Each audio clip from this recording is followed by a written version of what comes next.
আসসালামু আলাইকুম। আমি গত ভিডিওতে আসলে আমাদের একটা ঘাসের জমি দেখাইছিলাম যে ঘাসের জমিটাতে আসলে ঘাস ভালো হয়নি। এখন কি করার, ঘাসটা তো খাওয়াতে হবে গরুকে। আমাদের বাসার ছেলেটা এখন ওই গরুর ঘাস কাটছে। আসলে কাটাটা একটু টাফ, ছোট ছোট ঘাস, দেখিও কিভাবে কাটছে। আমি চলে এসেছি, এই হলো সেই ঘাসের জমি। দেখাই যাচ্ছে ঘাসগুলো অনেক ছোট ছোট আসলে, তারপরেও সুন্দর করে ঘাসগুলো কাটছে। এই ঘাসগুলো গরু অনেক ভালো খাবে, বুঝছো?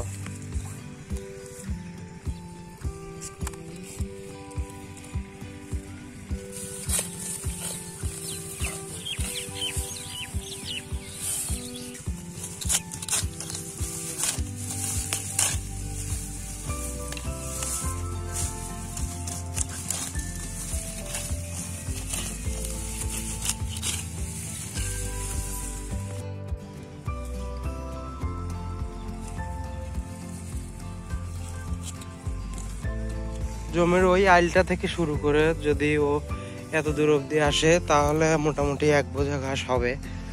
আমাদের গরুর এই ঘাস মোটামুটি 4-5 বোঝা হলেই হয়ে যাবে আশা করা যাচ্ছে। যদি এই ঘাসগুলো কাটা অনেকটাই টাফ, তারপরেও নিপুণ হাতে ঘাসগুলো কেটে শেষ করে দিচ্ছে।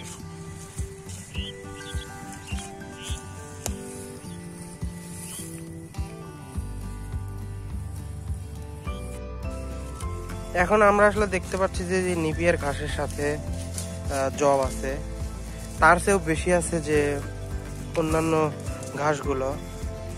কিন্তু এর পরের কাটাতে, মানে যে এইবার কাটছে তার পরের কাটাতে মোটামুটি অন্য ঘাসের পরিমাণটা অনেক কমে যাবে। শুধু এই নিপিয়ারটা, অর্থাৎ এইটাই হচ্ছে মূলত আমাদের মেইন ঘাস। এইটাই হচ্ছে মূলত মেইন ঘাস। এই ঘাসটাই শেষ পর্যন্ত থেকে যাবে আর কি। 2-3 কাটা চলে গেলে শুধু এই ঘাসটাই থাকবে, অন্য ঘাস আর থাকবে না। ওদের ঘাস কাটা মোটামুটি শেষ। এখন আমরা ঘাস বোঝা বেঁধে নিয়ে বাড়িতে চলে যাব। গাইজ, আমরা আসলে ঘাসটা এখন সাজায় নিয়ে চলে যাবো বোঝা বেঁধে। গাইজ, আজকের মতো বিদায় নিচ্ছি আর কি। ঘাস কাটা আমরা শেষ, আমরা এখন বাসায় চলে যাচ্ছি। ভালো থাকেন। গরু সম্পর্কিত বিভিন্ন ভিডিও আমার চ্যানেলে আছে, আপনারা ভিডিওগুলো দেখবেন, আশা করি ভালো লাগবে। আসসালামু আলাইকুম।